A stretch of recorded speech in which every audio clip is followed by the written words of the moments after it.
Let me do my job, Jimmy. Say in your life. I didn't say that, you did. I know. Yeah. How you doing? Oh, I didn't.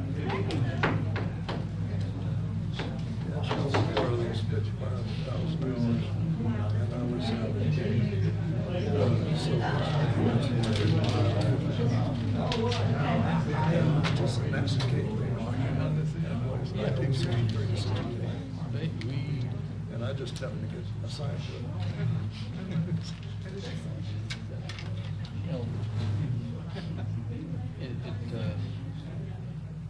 The first time, we only did about 6 hours.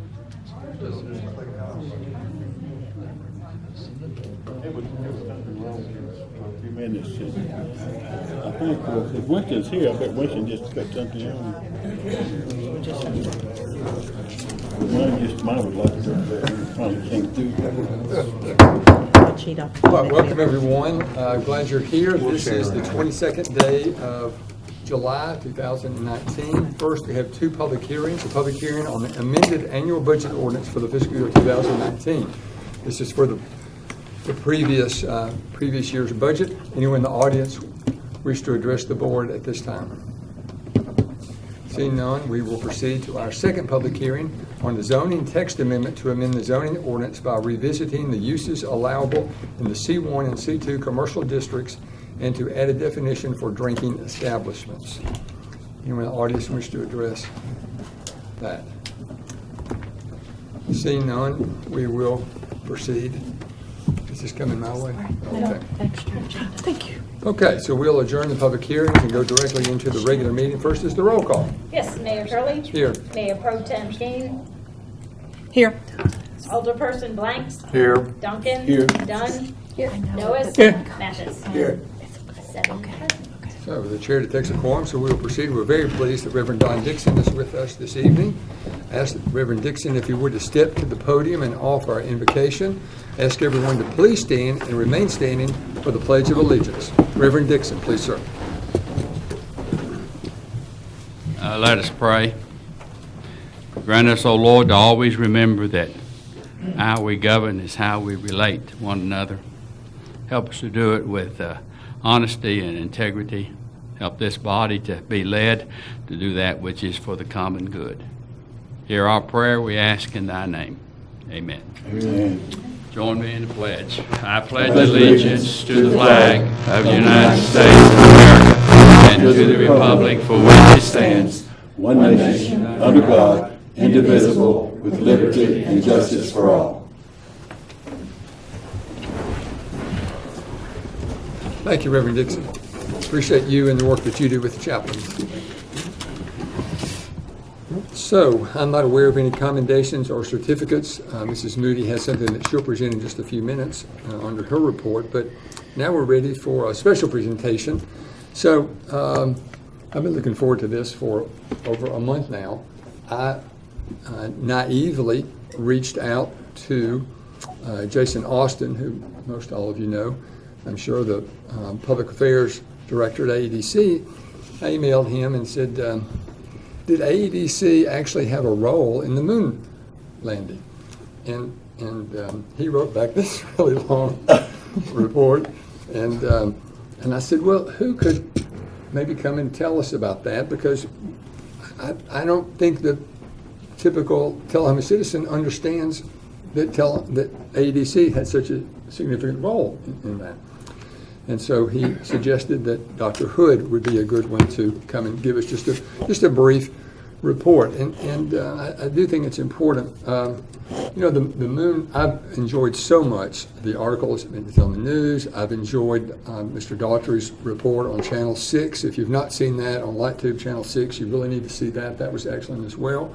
The PBS series that's been on, I've enjoyed all of those as well. So I Googled today the most significant actions in the 20th century.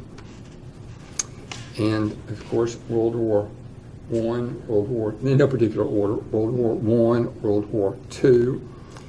The Great Depression is considered a significant major event. The computer and information technology and that revolution. The discovery of penicillin made the list. I didn't realize that in the 20s. But then, of course, man walking on the moon and lunar exploration made the top 6 things. And maybe of all of these 6, that's the one that's going to even carry forward into future centuries as well. I don't know. We'll see. But, so we've got Dr. Hood is with us this evening. Ask him to come to the podium in just a minute after he's introduced. Sam Daughtry, who I'm sure all of you know, longtime Tullahoma resident. I was watching Channel 6 the other night, and maybe Saturday sometime, and watched a report that he gave to maybe some interns and some others, I'm not sure, at UTSI, just as recently as Friday, I believe. And then, of course, Dan and Fran Markham and Microcraft also will learn their role in the lunar landing in just a few minutes as well. So I'm very proud that these 3 individuals are with us. Dr. Hood is the historian at Arnold Engineering Development Complex. Listen to his responsibilities. I don't understand. Dr. Hood's responsibilities include building and maintaining an information network of people and SharePoint sites across the acquisition enterprise to increase AEDC/HO situational awareness and facilitate document collection, production of AEDC annual history, and new historical products which details AEDC's role in the nation's premier ground test facility. So, anyway, Dr. Hood also has lived in numerous places around the world in his work as a historian, and he's presently the chief of AEDC History Office. So, Dr. Hood, welcome. If you don't mind, step to the podium, and we're anxious to hear from your perspective as a historian, AEDC's role in this most significant event.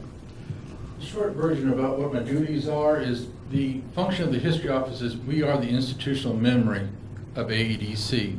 So all that contributes to documenting what we did and how we did it to the best of our ability.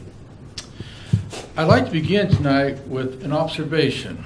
If you, like me, well, not me, actually I was born during the Apollo missions, but if you were born after the Apollo missions concluded in December 1972, for most of these people there seems to be a tendency that, of course, we went to the moon, as if it's no different than walking into a darkened room and flipping on a light switch. But I suspect if you talk to the people alive during that time, if you talk to the people who actually were testing, they'd have a far more complex answer. And it's just not something about landing on the moon, because remember, we'd never done this before. So before you land on the moon and get there, you have to work out all the tactics, techniques, procedures, manuals, everything, design the tools to actually live and work and travel in space, because it's a dangerous place out there. And you have to figure out how to rendezvous 2 different aircraft traveling at thousands of miles. And there's no such thing as a fender bender in outer space. AAA is not going to be able to respond. So even before you do that, there's one other step. You have to prove the basic thing that you can get from the Earth's surface into the Earth's atmosphere, into the orbit around the Earth. And this is where we want to start with. Slide, please. Actually, that's me. Little habits. Project Mercury. Now keep in mind, 1957, our anniversary during the Cold War, the Soviet Union launched Sputnik 1, the first artificial satellite. All it did was go beep, beep, beep, and Earth, but on a lot of people on Earth, especially in the Western world, that concerned because the Reds were ahead of us. And so one of the big motivations for the space program is the Cold War. You can't deny that. You can't get around that. 1958, National Aeronautics and Space Administration is founded. But by December 1959, we have Project Mercury items in our test cells at AEDC being tested. Pictured here are the original Mercury 7 astronauts. I want to point out a couple of things about them. First of all, they're test pilots, so they're used to things going wrong in aircraft. That's pretty good. So if you think about it, spacecraft is a pretty experimental aircraft. There's no 10,000 miles of, oh yes, we've seen that before. Everything is new, and they have to be able to react quickly, rationally, keep things going forward. The rocket they have was originally built for a different purpose. Put a capsule on the top there, put a human being in there. Well, testing on the ground is a lot safer, and it's a lot easier than trying to get in space and learning the hard way. So you have to learn put the spacecraft in wind tunnels. Look at what's the configuration, what's the best configuration for the spacecraft. Is it going to be able to handle certain pressures? Another thing you're going to find out is, okay, you're going in space at a certain speed, but then eventually you want to get home, right? And you just can't say, okay, I think I'm going to land here. You have to get to a certain speed, you have to come in at a certain angle, or else it's a bad day. I wanted to orient you to the slide here. On the left is our test facility, the rocket test facility, PWT, VKF, many of these names are very well known to you. But think about this. Every one of those test cells, look how early we are. We're going to the whole part of the Mercury program, 59 to 61. In terms of total occupancy hours, you say only 696? Keep in mind how young AEDC is at this time. We only started in the mid-50s testing. So, but already one of our biggest customers is NASA. Our second program was Project Gemini. This is where if you want to figure out how we actually got to the moon, Gemini is one that typically gets overlooked, but you cannot deny without it, we wouldn't have not got to the moon. This is a full-scale mock-up of separation in our test cell J1. You think to yourself, 2 aircraft are separating, big deal. But I'm not an engineer, but from all the engineers I've talked to, it is a big deal, because if you don't have this thing set up properly, it's a bad day in space.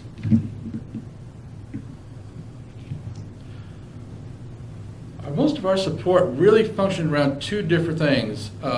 Rockets, as they perform, and they perform as we need them to, and secondly, in our wind tunnels. Notice that a lot of our time was spent in rockets because AEDC is growing. We have wind tunnels, but we're actually having the ability to test rockets, larger rockets, very important. Notice that some of our competitors, you might recognize them. Morton Thiokol, who later made the boosters for the shuttle. A lot of these are the same companies. They may change names a little bit, but they're still there. Notice this program goes from 62 through 66. Note, one of the things I want to bring to your attention is a lot of these programs are overlapping. We're not just doing Project Mercury, stop, then we're doing Project Gemini, stop. A lot of these things are overlapping, so you're dealing with a workforce that has to deal with large demands of their time from the same customer in real time, because we have a goal. President Kennedy said we're going to get to the moon and back by the end of the decade. The clock is ticking. By the time we get to Project Apollo, more test cells will come online, more support. Our workforce continues to grow as our workload continues to grow. This is a model in one of our wind tunnels here. The rocket on top of the command service module that you see up there is an escape tower. Fortunately, it never had to be used in real life for what it was designed. But one of the things I think that gave the astronauts confidence, the American confidence, is the testing done here on the ground to prove, yes, it will work if we need it to.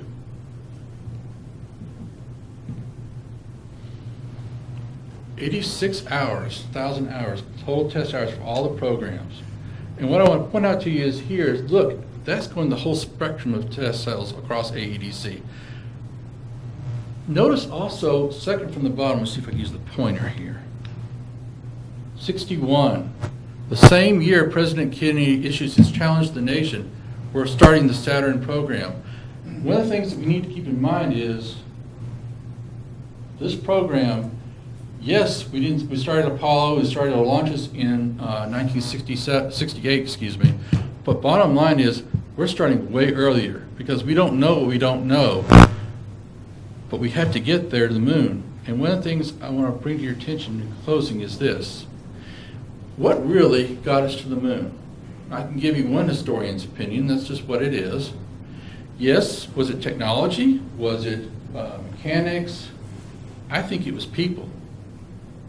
It was people that conceived of a dream to go to the moon. It was people who said, I don't know how we're going to do this, but let's get started. So they got out some piece of paper, a slide rule, no calculators, remember, back in this time. So they had to really learn their arithmetic, and they started. They weren't afraid to make mistakes. They realized we want to make a mistake on the ground. And one of the things, in speaking to one of the folks that worked here at AEDC during the 60s that caught my attention was, you had people who would come and work at AEDC when they didn't have to be there because they wanted to be a part of something. They understood the national goal, and they wanted to do everything they could to make that a success. And a lot of the tests during the Apollo program that we did here weren't just a test and a launch.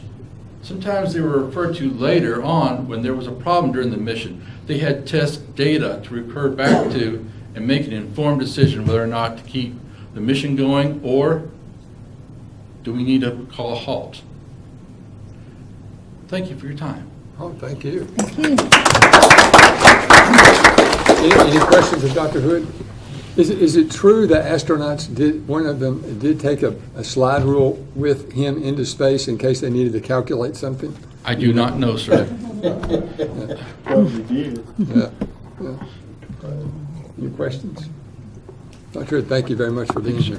One of those people that you were talking about is sitting to your left. Mr. Daugherty, if you don't mind, step to the podium. Longtime resident of Tullahoma, very impressive bio. He spent most of his working career in human space flight, graduated from the University of Tennessee with a BS degree in mechanical engineering in 1962, and then from the University of Tennessee Space Institute with an aerospace MS degree in 1970. He began as a co-op student at AEDC in 1958, where he worked in testing for 22 years. He's presently employed for NASA in Huntsville. So, and when we were speaking today, Mr. Daugherty made a statement to me that was very impressive. He said that he feels that the moon landing was the greatest human technical achievement ever. Pretty impressive. Welcome, Mr. Daugherty. Thank you very much. I'm so proud to be here, and we're still celebrating the 50th anniversary celebration. For me, it started Friday. I got to talk to a group of interns from both AEDC and students at UTSI, and my talk is personal experiences, anecdotes, stories, and doing that makes me think of hundreds of people. I think about a thing we did in a particular test cell at a time and where it was in the program, and I see all these faces of other people. So I'm telling you stories from my point of view, where I was in the middle of it, and other people that are working on it. Engineers, craftsmen, technicians. We had the best of craftsmen in our central shops involved in this program and work that I did. And we were priority 1A at AEDC at that time. Priority 1A is you got to get your stuff done first. And all of the support organizations, the central shops, the procurement, the people in the warehouse, everybody doing any service, they said when they received one of our work orders, it was a blue paint special. That is, they got to do it first. Whatever else they're doing, you drop it, do this first. That's what priority 1A is. And NASA came and occupied our facilities 1963 to 68, most particularly. So the landing itself, President Kennedy put us on that mission. I mean, we were all marching to the beat of that drum. And you're participating in a thing, you're busy, and I read after the fact, and it's George Lowe, who was Dr. von Braun's counterpart at Johnson Space Center, the Manned Spacecraft Center in Houston. What made Apollo a success was the hard work that all the people did. Just like you said, it's the people. We worked 7 days a week, so a typical day for me was sun up to sundown, Monday through Friday. Saturdays, we eased off a little bit. It was an 8-hour day on Saturday because you could do your chores at home. Sunday, we took turns taking the day off, like half of us, and the other half kind of folded in and covered, so we could go to church on Sunday. And that's the way life was. Now, we did that for a full year, and the biggest time for me started in 1965. And we were doing this big project in J4, which was the third stage of the Saturn rocket. We're going to test it with the J2 engine. We're going to do an environmental verification test. And Friday afternoon, Hugh Gardner, our boss, calls 3 of us in, and he sits us down. He starts telling us about this program. And he says, you 3 have been chosen.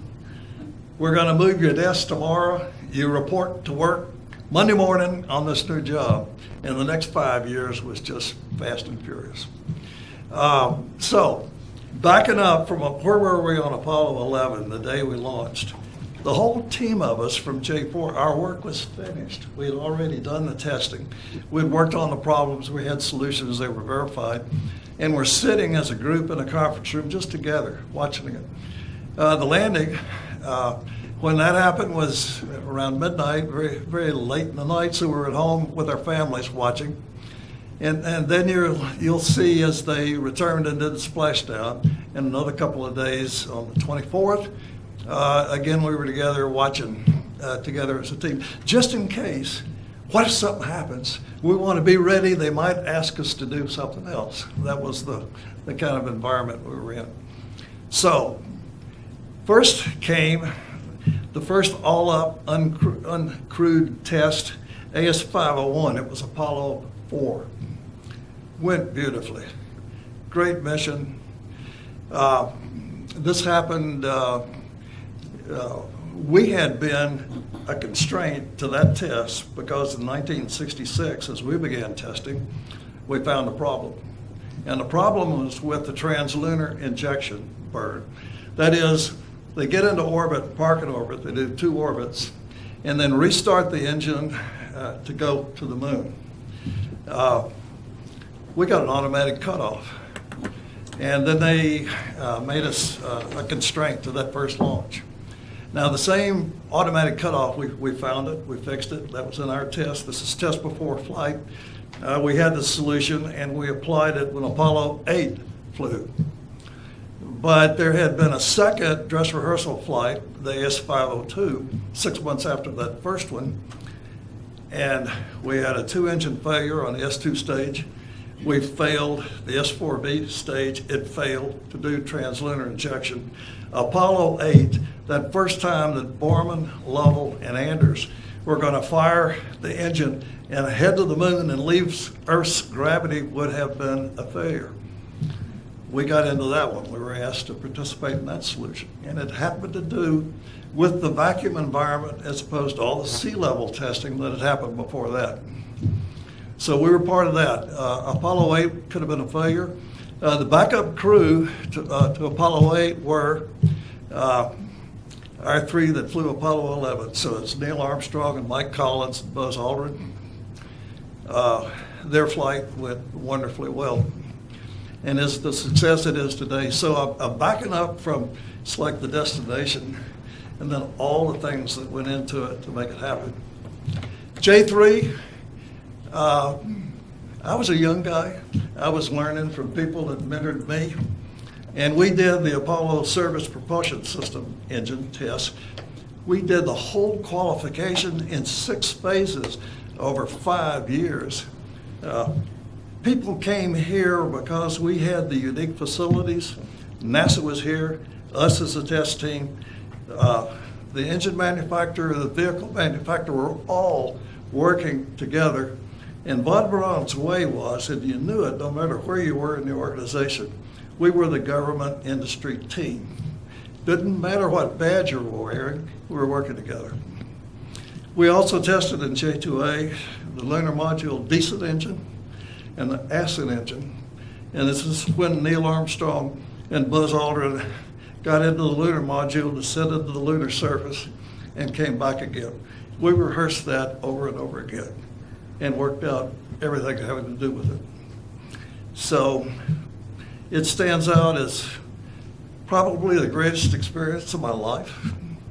And we did it here, and not so many people really realize what we did in those days for the Apollo program.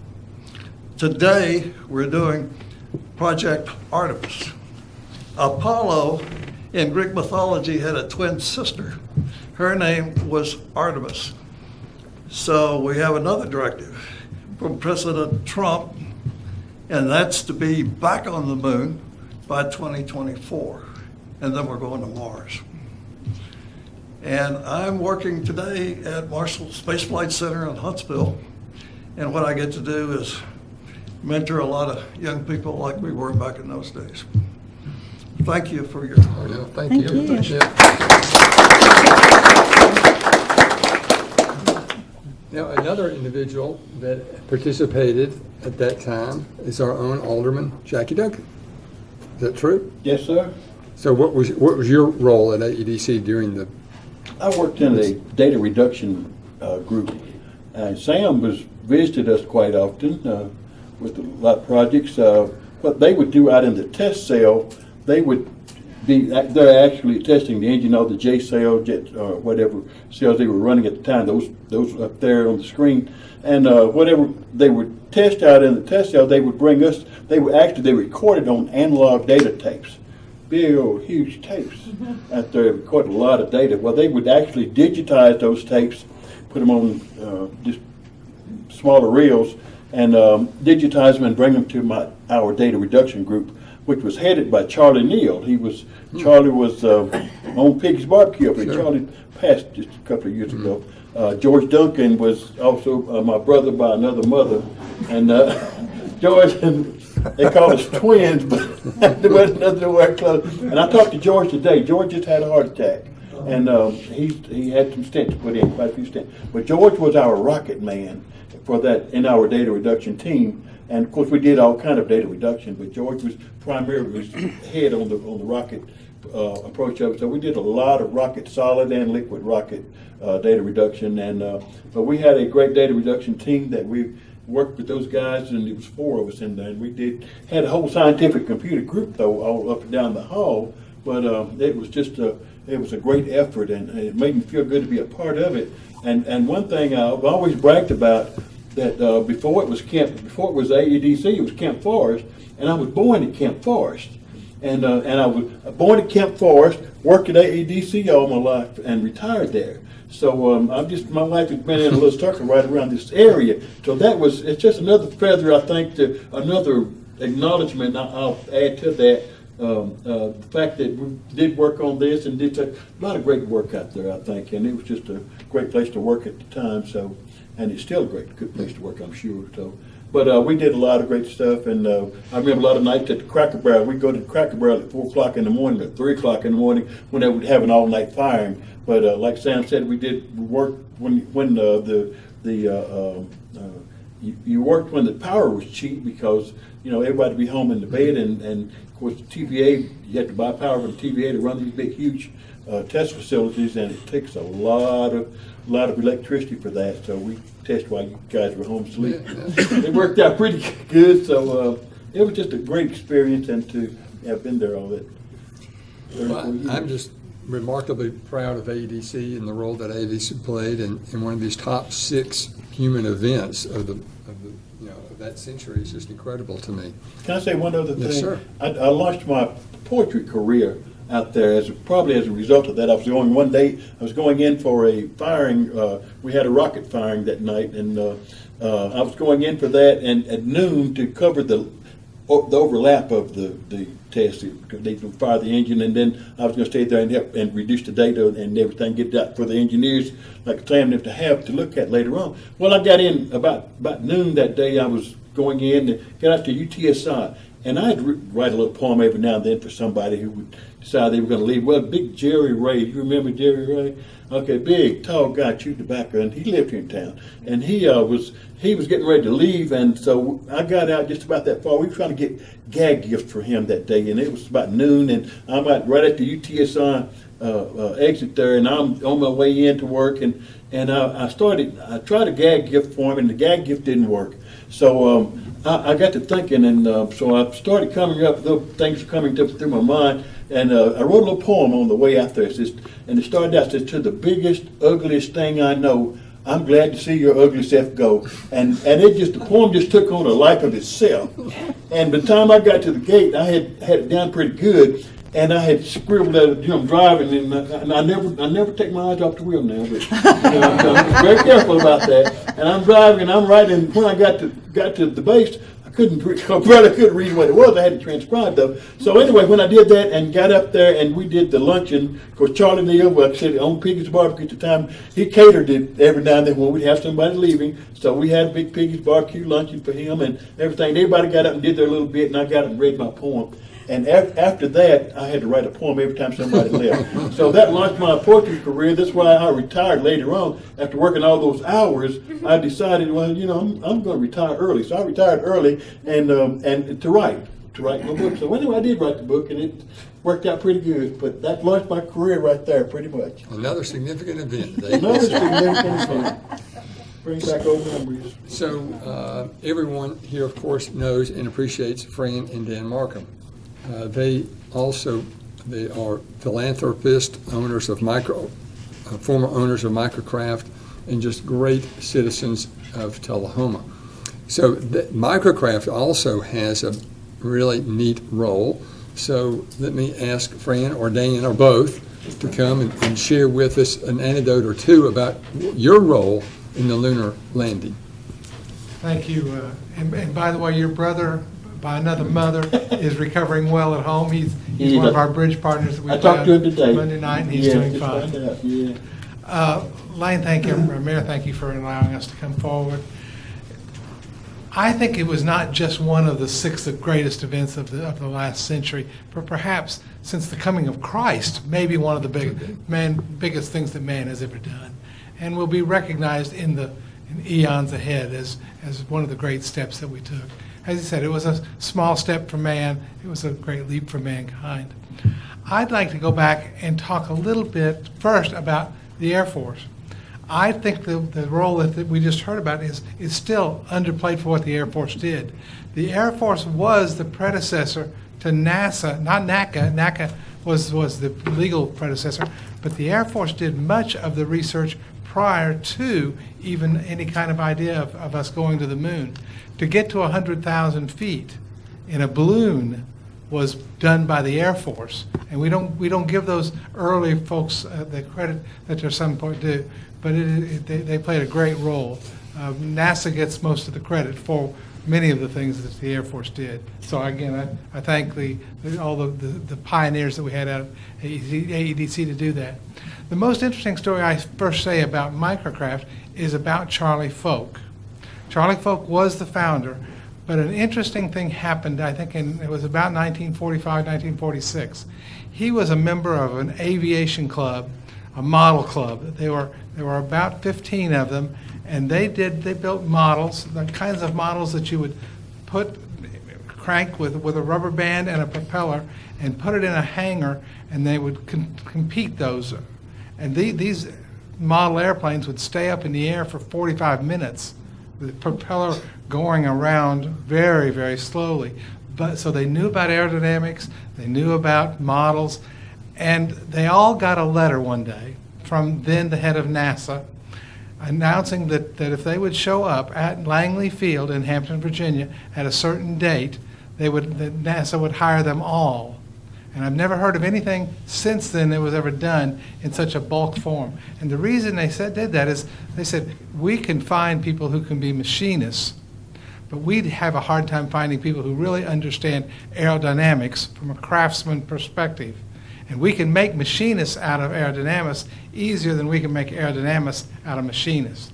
And all of those guys went to work at NASA Langley in the model shop at Langley. They learned about force measuring gauges. They learned about how everything went on in wind tunnel testing. And from there, one came to AEDC, Charlie Folk. Another one went to NASA Johnson Space Center, Pudgy Parmenter. It's really Frank Parmenter, but we call him Uncle Pudgy. And the same thing happened. One went to NASA Lewis, one went to NASA Ames, and they all became sort of the craftsmen du jour of those respective sites. And they knew each other, they trusted everybody among themselves.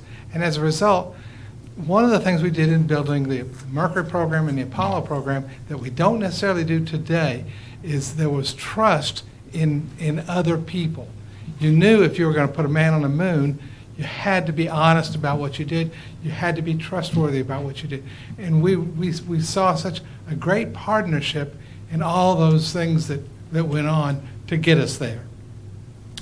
Having said that, as far as what I think Charlie Folk did, his greatest accomplishment is, if you ever knew Evelyn Folk, Fran's mother, he impregnated her.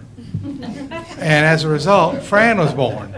So that was by far and away, as far as I'm concerned, as far as he's concerned, today if he were living, he would say that was his greatest accomplishment. And so there we went from, when he was, the company was formed in 1958 till 1968 when he was killed in a glider accident, tragically. Then from 1968 to 1971, it was run by Mrs. Folk. And it was, being a woman in a male-dominated aerospace industry was in itself quite unusual. So then, Fran and I came back in 1971. So it's tough for me and for us to talk about the Apollo 11 program because we were still living in Savannah, Georgia. But there was a lot of other Apollo launches that took place shortly thereafter. The Apollo 11, when the man stepped on the moon, was very meaningful to us, but all of the Apollo program was. And we did something that not many people knew about at the time, and not many people know about it today. We built many of the hardware, not just the models that were tested at AEDC, but we built flight hardware that was either used on the moon or helped get to the moon, and subsequently have flown every geoterrestrial body that man's ever traveled to. The major claim that we make is one of the flagpoles that was made. You unfurl a flag. In this case, you actually unfurled the pole itself. Cylindrical device. To make it is not that phenomenal or not that grandeur, but the fact that it had to be done right, the fact that it had to be done correctly, and it had to happen at the right time, at the right place, is an accomplishment. As I understand it, some of our machinists actually carved their initials inside the tube that was not part of the inspection program. So to think about making something that went to the moon, that resides on the moon, is extremely, and still there, is extremely meaningful. Not just that they did it, but the support that the country had about a mission of accomplishing that. As a unit, we did that. And so those guys did that, and that flagpole's still up there. It's we say it's ours, we now say it's yours, but we built it, and that's a major accomplishment. Since then, we've made all sorts of things. We've made the moon rocks are today stored in cabinets built by Microcraft. And Ray Noas, one of our aldermen, managed an operation that we had in Houston where they did everything from building instruments to help test underwater for weightlessness, engineering. I couldn't even go about all the things that they did, but played an important role. Right here, in good old Ray did that. And so, Ray. So I'm going to call on him in just a minute. Good old Alderman Ray. That's right. But to have that opportunity to do that and just to be part of the team to do that is extremely rewarding to us. And for that, I'll turn it over to Fran. Thank you, Nate. Now, you were just a little girl when all that. Oh, yes, sure. And you were just a little boy, not too far See, behind I would have me. been about... Mr. Mayor, 14. thank you so much for the opportunity to share the Microcraft story. We really appreciate that. Many of the things that we work on were all top security, so we couldn't tell about it, we couldn't brag about it. AEDC couldn't either. So that's another one of the reasons things remain so closed in this town when we're doing great things. I want to invite this body and our community to step out to the Hands-On Science Center this month. They are celebrating the 50th anniversary of the landing on the moon, and several companies in our town have contributed to making this display. It will only be on for a month, I believe, so you must go see it.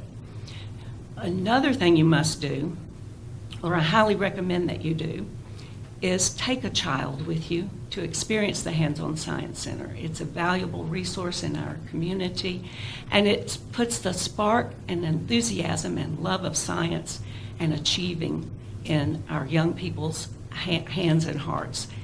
And as one of the most important things of our lifetime and our century, we need to be able to pass on that story to young people who have no clue. Now, many of you in this room know the joy and the excitement and the pride and the passion to be an American, to put a man on the moon if you were alive that day. We need to pass that on to those who didn't get that jolt of enthusiasm on that day. So let's keep the young generation going and inspiring them as we go. Thank you.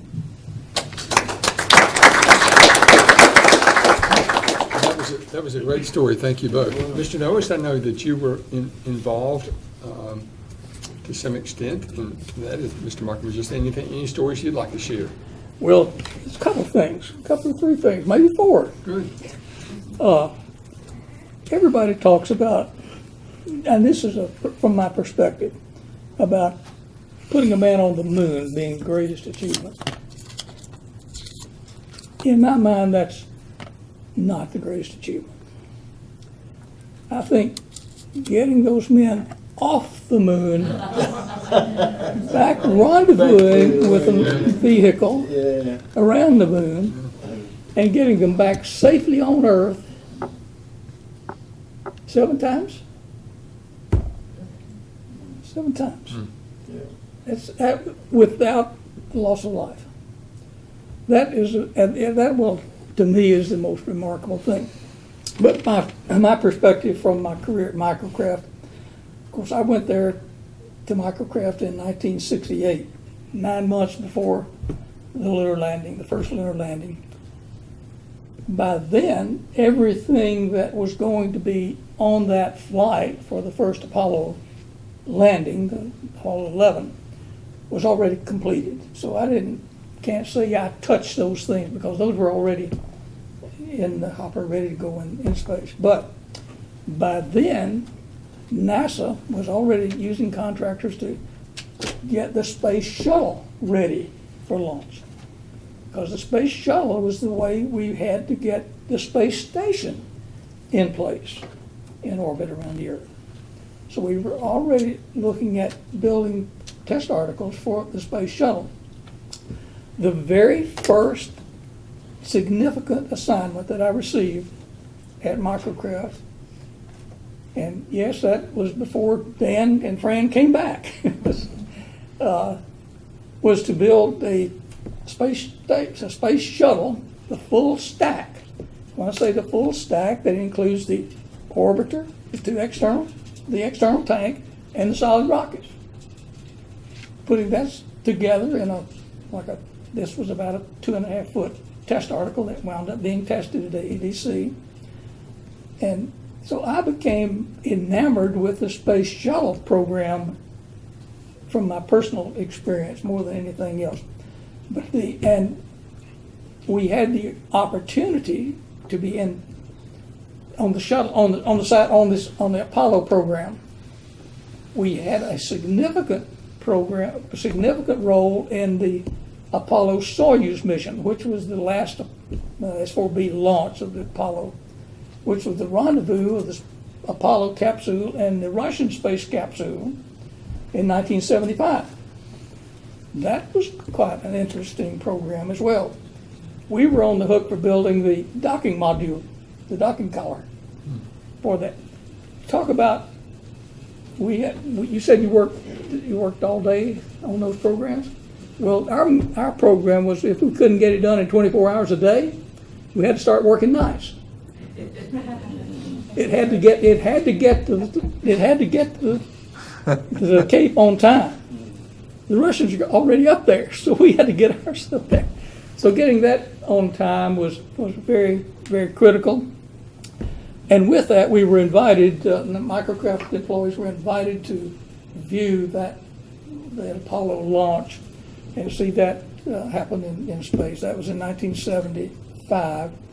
There was not another manned mission until 1981, when we flew the first shuttle launch.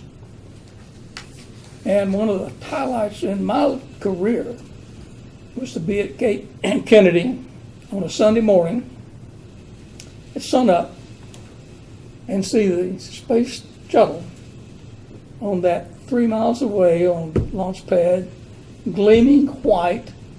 By the way, if you ever see the external tank on the launch pad and it's painted white, it was the first launch. They never painted another one, too much weight. So they never painted another one, but that one was all white, spotlights from every direction on it. And then it fired, it launched. We were on top of a motorhome looking at it. Dan and Fran were there, a number of employees were there. And not just on our group that was looking at that liftoff, to look around, that there was not a dry eye anywhere to see that awe-inspiring sight of the first shuttle go up. Well, that's, but to have an opportunity to touch some of the things that went into space and to know how important that program was, it made my career meaningful. Thank you. Yeah. No, thank you. I think we all enjoy being a part of things bigger than ourselves, and this certainly is one of those. Mrs. Markham, we have a 20-month-old granddaughter. We went to the Hands-On Science Center on Friday. Do you know how hard it is to keep a 20-month-old attention? We were there for over 2 hours. She just had a big time. So, yes. I was just thinking, those guys that did that flagpole, if we carved their initials in there, if we'd had email addresses back then, we might be hearing from the moon. We get messages from there. A phone number or something, tell them next time do the phone number thing. Yeah. Dr. Hood, thank you very much for being here. Mr. Daugherty, thank you. The Markhams, Mr. Alderman Duncan, Alderman Norris, thank you for your comments. I appreciate everybody's patience as I just find this fascinating that Telehoma and ADC had a significant role in such a huge event. So thank you all for being here. You're welcome to stay, or if you need to go, you're welcome to go as well. Thank you again. Appreciate all of you. Okay, comments from citizens. Any in the audience have anything to address? Seeing none, we will proceed. Ready for board reports. Mr. Mathis, please, sir. No report tonight, sir. Thank you. Thank you. Alderman Duncan. Thank you, Mayor. I did attend the presentation put on by TBA for through the Coffee County Industrial Board, and I attended the Coffee County Industrial Board meeting. The mayor's monthly coordinating meeting. I had a family reunion the last weekend, not the Saturday a week ago. I had a family reunion. Those people that used to be in this area and they wound up on the other side of Nashville. We did a proclamation there one time. They used to be in this area, and had another reunion, a great reunion. So the matriarch of the family had passed. That was Oprah's favorite teacher. She died back in December, so she didn't. That was the first one without her. We had a Mount Zion, my church, Mount Zion Baptist Church, had our annual picnic down here at the park over last Sunday a week ago. There's a lot of big things going on. Davis Academy reunion is coming up, and working on that. In fact, when I leave here tonight, I'll go and we've got a program trying to get together, finalize some things. So that's pretty much staying pretty busy. Good. I know you are. Dr. Blanks. No report, Mayor. Thank you. Thank you. Ms. King. No report, thank you. Ms. Dowd. I'll just say, if anybody's interested in seeing anything about astronauts, there's a Netflix documentary called One Strange Rock. It's excellent. I would highly recommend it. But besides that, we gave away 32 composters last Monday, and I meant to do my math and I didn't do it yet. But that's several thousand pounds of waste that's going to be diverted from landfills just in that one event. So if anybody didn't get a composter, I know Miss Moody picked up our very last one. She got number 32 on Monday. If anybody didn't pick one up, they are available at Public Works. So definitely would love to have some citizens do that. And not next Monday, August 5th at 5 o'clock, we are partnering with the Duck River Agency and giving away rain barrels, 25 rain barrels at our next Go Green meeting. That's 5 o'clock here at the the city hall upstairs. And the composters, just so people know, that's through a grant program from the Interlocal Solid Waste Authority, so that's not through local funds. But yeah, that's Good. it. Very Thanks. good. Thank you. Alderman Ellis, please, sir. Since the last meeting, I did attend the Planning Commission meeting and the Airport Authority meeting. As far as the Airport Authority meeting goes, I'll just say that we do have some things, some opportunities for expanding our work in our air park there. That one of the current tenant, XB Services, is looking to expand. We'll be having a meeting with them next week to see just how many new hangars they'd like to have. Wow. That's exciting. Yeah. Okay, we're ready for Mr. Worsham. Any report, please, sir.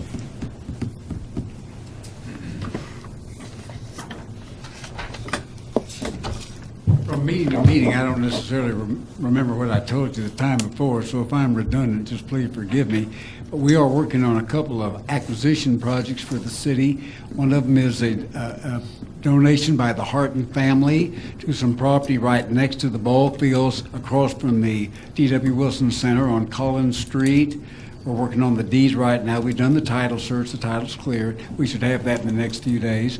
Also, some people on East Grundy Street have agreed to donate property for the sidewalk project there, but we have some property that we're going to have to acquire by purchase from property owners because there are multiple property owners who've inherited their property. We're working with planning and codes on several matters and also beginning work on the data that we need to collect with Mrs. Golden for the property tax sale. This is going to take a long time for us to put together because we're going to be involving multiple years property taxes over a long period of time. We're working with the Coffee County Clerk and Master who's assisting that in that project, and we'll have some reports from me from time to time. But we had a very successful year in property tax collections for the year 2017, and we're working on other things with the planning and code. So if you have any questions, let me know. Thank you. Thank you. Have a good night. Thank you. Mrs. Moody. I do have two items. The first one I'll share with you tonight. We had a public meeting to inform the public about our home grant program. It's a state-funded program. We have $500,000 to help homeowners with repairs to their property. There are income limits, so it's primarily for low to moderate income homeowners. Tonight we had 45 residents come out to get information and pick up application packets. We actually ran out of business cards and applications, but we'll have more in the morning, and we'll continue getting those out, and residents will have until August 26th to complete applications and turn those in. We hope we'll be able to help at least a dozen homeowners potentially with making repairs. So thank you for all your help getting the word out. The other thing is we'd like tonight to recognize our August Employee of the Month, and I will ask for both Kurt Glick and Lyle Russell to join me at the podium.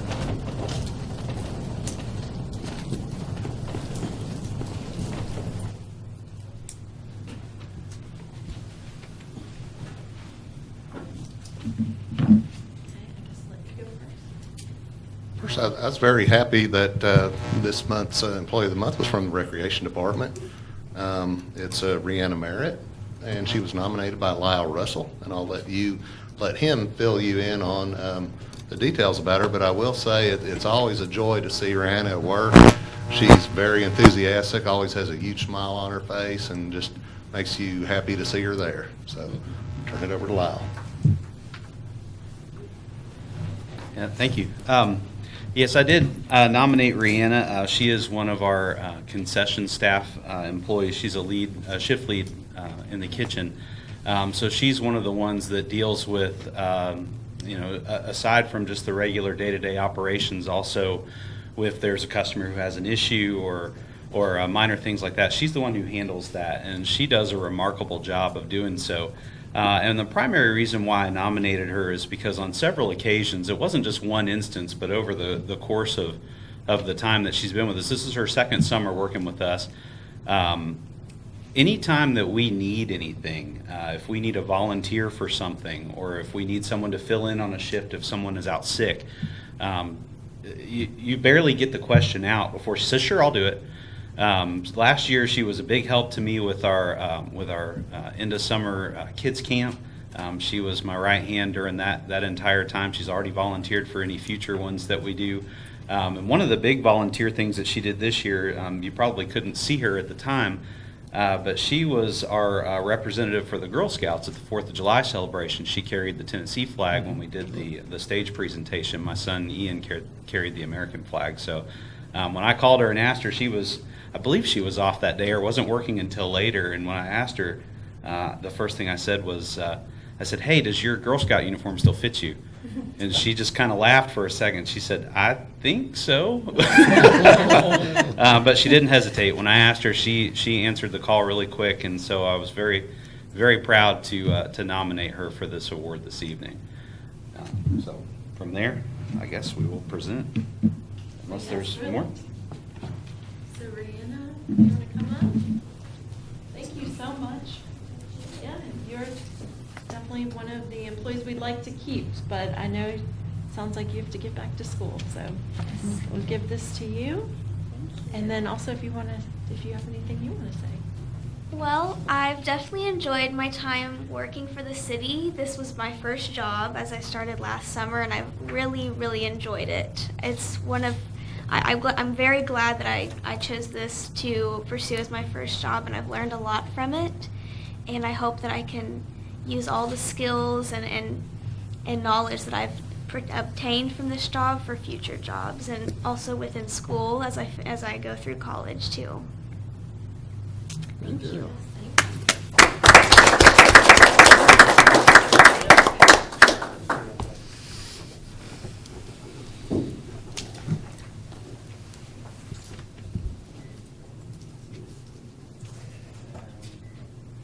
SD cards downstairs.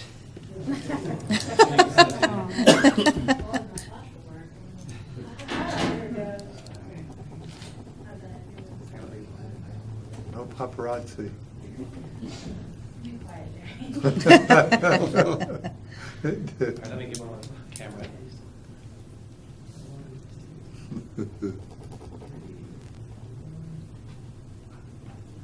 Now, Kurt, wasn't your first job?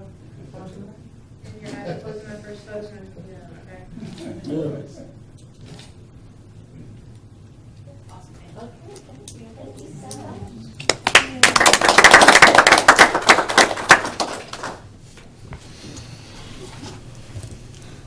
Mrs. Moody, thank you. Anything else? Good. All right, we've got 6 items on the consent agenda. Item number 1989, minutes of the July 8th, 2019 regular meeting. 1990, set a public hearing for Monday, August 12th on a request to rezone approximately 2.44 acres of property at 611 East Monroe Street from C2 to I2. Item 1991, set a public hearing for Monday, August 12th on a zoning text amendment to create a section of guidelines for allowable accessory uses and to add a definition for shipping containers in the zoning ordinance. 1992, approve and authorize the mayor to sign an application for a Binary Works Fund grant of $5,000 to support the Telema Earth Day celebration to be held April 2020. 1993, approve an agreement between the Telema Parks and Recreation Department and the District 8 Umpires Association to support the 2019 Adult League Baseball. And approve an agreement between the City of Tullahoma and Mr. and Mrs.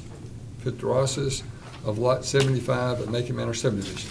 Is there a motion to approve the consent agenda as presented? Second.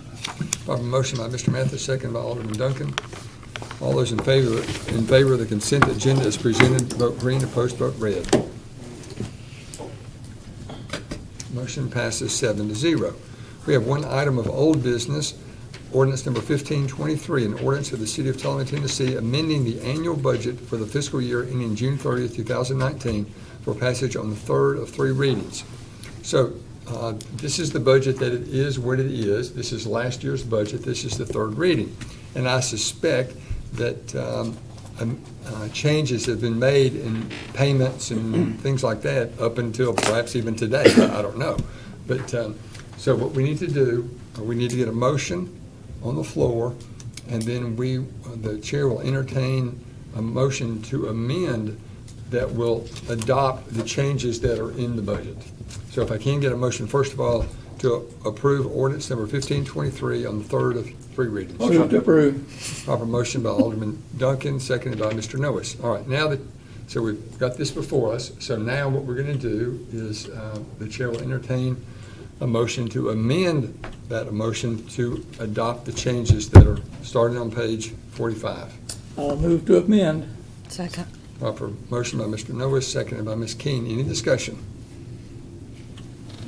All right, so all those in favor of the amendments as presented, vote green, opposed, vote red. Motion passes 7-0. Now we're back on ordinance number 1523 as amended. Any discussion? Ms. Goldman, good so far? Yes, indeed. All right, if no discussion, all those in favor of ordinance 1523 as amended, vote green, opposed, vote red. Motion passes 7-0. Okay, any other old business to come before the board, Ms. Moody? Okay, seeing none, we'll go to new business. Item number 1995, approve and authorize the transfer of $40,533.66 from the fiscal year capital projects fund to the fiscal year 2019 general fund to replace expenses incurred from the city's streetlight LED conversion project. Let me get a motion in the second, and then Ms. Moody, if there's any questions. Move to approve. Second. Proper motion by Mr. Noah, seconded by Ms. Moody. You've got an explanation in your agenda. Ms. King. I'm sorry, what did I say? Ms. Moody seconded. Oh, Ms. King. And that's funny, I wrote it down. I was just, I guess, a phrase ahead of myself. I don't know. Is everyone clear on what we're doing? Any discussion? Ms. Moody, do you have anything that you need to add? No, I would just, as you did, point them to page 85, where Brian Skelton provided kind of an outline of the entire project and all the costs, and this is really the final bill related to this project, and we can close it out. Which is a very good project. All right, we've got a motion and a second, as provided by Mrs. Keene. Any discussion? Seeing none, all those in favor, 1995, vote green, opposed, vote red. Has everyone voted? Yes.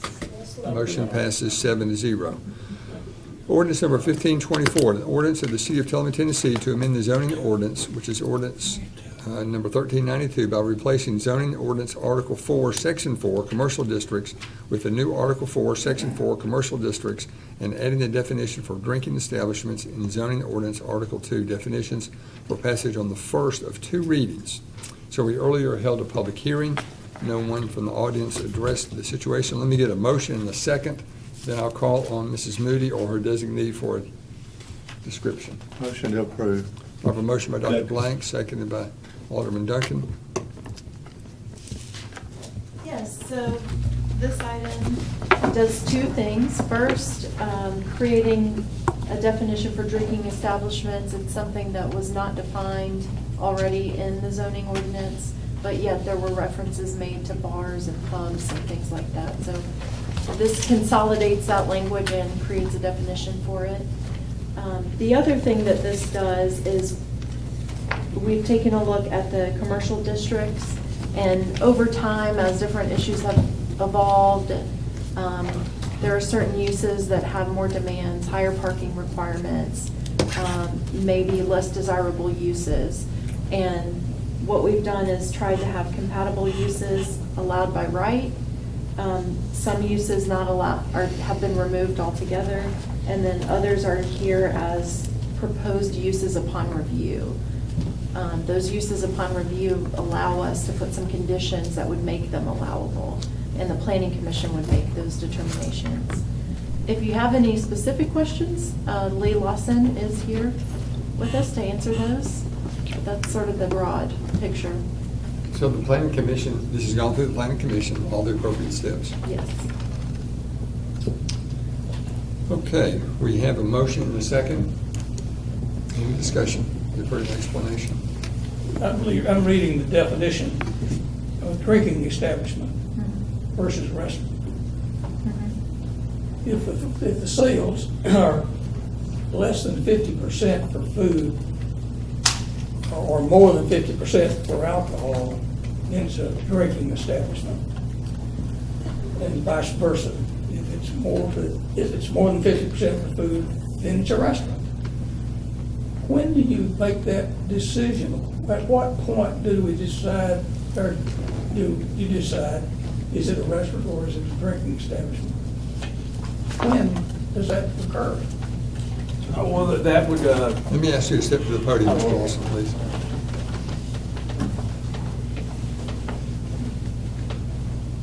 Well, the main purpose is to distinguish between a restaurant and a drinking establishment. I understand. And through my research, that was how a lot of communities did it, was based upon percentage of sale. If we got down to a situation where we needed additional information from the prospective business owner, we would ask them to provide us information of if they've had a business before, if this is going to be the similar type of business, could you, is this what you would classify as a bar or cocktail lounge, or is this a restaurant that's going to be primarily going to be serving food, and drinking would be something that they would do with their meals? Excuse me, but I didn't understand the answer to my question in your response. Is this decision made before they get their license for opening their restaurant, or is this determined after they've been in business for a period of time? Well, this would be determined before we would approve the permit. We would check to see what the use was. But how do you know whether it's 50% or not if they don't have any record? We would be asking them to, in good faith, if this was going to be a situation where they were going to have sales above 50% or under 50% of alcohol.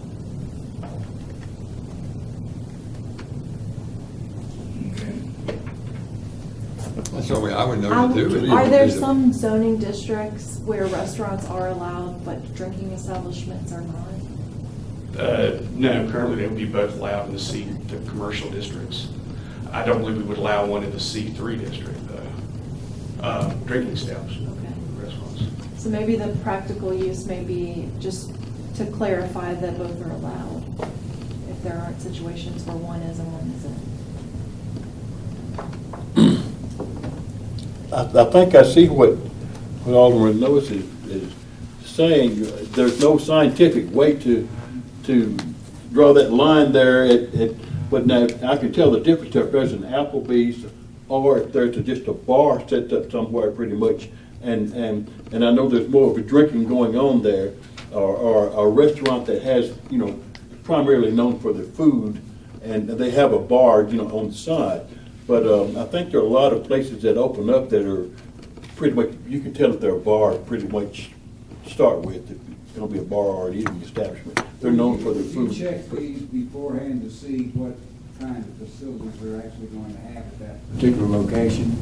Well, that would be hard because we'd have to know what specific location they were going to be. And then before you gave them a permit, would you check and see what kind of facilities they were going to have there? Yes. Because it's not likely that a bar is going to have the expensive and extensive kitchen facilities that a restaurant would. No. I know you can look at any full-scale restaurant and see what they have involved in investment in the kitchen facility. No bar's going to do all that. I agree. I think I can tell a restaurant pretty quick that as opposed to a bar, just by looking, going in there. Yeah. I just know one thing. I'm getting hungry. Okay, one other question. I missed the point of why we're doing this. Because we have these terms that are used through our ordinance, we have no definition for them. So this was just to combine them under one definition or one term. I mean, we don't define what bars or pubs are currently, but they are listed as a use by right in the C2 district. So it was cocktail lounges. Well, it seems like after they've been in business for a year, you could quantitatively evaluate whether they were one or the other. Yeah. Once you've got some data. Will you be doing But that? wouldn't the business owner know what they're planning on doing? I mean, this is, part of it would be them letting us know that we intend to sell 50% or more alcohol and do less on the food side. Well, is there any point then after they've been in business for a while to see, okay, or have you been a bar or have you been a restaurant? This is just for classification purposes. Like I said before, this is allowed in the C1 and C2 district. This is like restaurants are concerned. This is just merely a way of classifying, defining the use that's already been mentioned in the ordinance. Since it doesn't have a definition, gave it a definition. Thank you, Ms. Lawson. Any other questions? Is everybody ready to vote? All those wishing to vote for the motion is presented by green, opposed, vote red. Motion passes 7-0. Okay, we've got two choices. Bundle them up. Bundle them up. Resolution number 1793 through 1810. I can read each one of these and all the support material as I normally do for each one. It'll probably take about an hour and 20 minutes to do that. Or, if there's no objection, I can just read the caption of all of these and we vote all at one time. So we have an objection. Mr. Matthews, you don't want to do it that way. You want me to read them all, is that right? I don't want you to read them all. Well, you were nodding your head. I would like to say that let's take all the financial aid, bundle them in a bundle, and vote right there. All right, I do have to read the caption, though. So I'll read the caption. 1793, resolution authorizing appropriations for financial aid of Thelma Arts Center, Inc. 1794, Tennessee Backroads Heritage. 1795, Thelma Area Chamber of Commerce. 1796, Civil Air Patrol. 1797, Community Playhouse, Inc. 1798, Thelma Daycare Center. 1799, Coffee County Health Department, Thelma Health Center.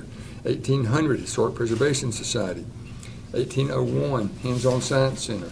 1802, Keep Coffee County Beautiful. 1803, Coffee County Lanham Library. 1804, South Central Human Resource Agency. 1805, Skills Development Services. 1806, South Jackson Civic Center. 1807, Coffee County Senior Citizens, Inc., Tullahoma Center. 1808, Tennessee Rehabilitation Center. 1809, Trinity Care Center. And 1810, Thelma Sports Council, Inc. Well, did I leave any out? You got them all. Okay. So you reading the caption of resolution 1793 through 1810. Is there a motion to approve? Move to approve financial aid to those entities. Second. Proper motion by Mr. Noes, seconded by somebody over here, Alderman Duncan. Any discussion? All those in favor of the motion, vote green, opposed, vote red. Motion passes 7-0. Mrs. Moody, any other new business? We'll adjourn and go into the beer board portion of the agenda.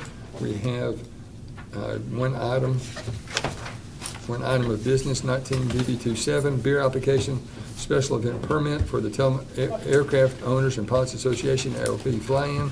The Thelma Airport, Ms. Carla Smith will be manager in charge of beer sales, September 13 and 14. Ms. Golden, everything in order? We forgot the minutes, but we can finish this first. Oh, I did forget, yeah. But anyway, Yeah. we're on Motion this to one. approve. Twenty-seven. Told you I was hungry. Motion to approve and waive any fee. Proper motion to approve and waive any fee. Second. Second by Mr. Noes. Motion made by Ms. Keene. Any discussion? I'm excited. Yeah, I am too. Yeah. It's gonna be a big deal, isn't it, Mr. Noes? All those in favor, vote green, opposed, vote red. Motion passes 7-0. Okay, we're going to back up. We've got one consent item, 19 BB26, minutes of the July 8th Beer Board meeting. Motion to approve. Proper motion by Dr. Blank, seconded by somebody, Mr. Noes. All those in favor, the consent agenda is presented, vote green, opposed, vote red.